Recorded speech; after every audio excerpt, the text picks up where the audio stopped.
আসসালামু আলাইকুম। চট্টগ্রাম বোর্ড 2024 হিসাব বিজ্ঞান দ্বিতীয় পত্রের এমসিকিউ প্রশ্নের সমাধান নিয়ে ভিডিও। আপনারা ইতিমধ্যে আমার স্ক্রিন দেখতে পাচ্ছেন। এটা হচ্ছে হিসাব বিজ্ঞান দ্বিতীয় পত্র সেট নং গ। তো আপনারা আপনার সেটের সাথে মিলিয়ে নেবেন। এটা হচ্ছে গ সেট।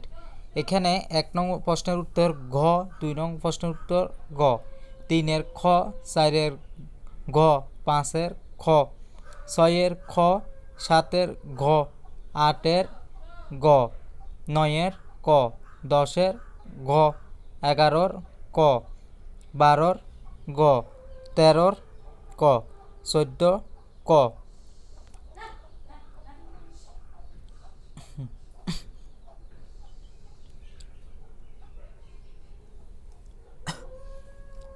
15-র ক, 16-র খ, 17-র খ, 18-র খ,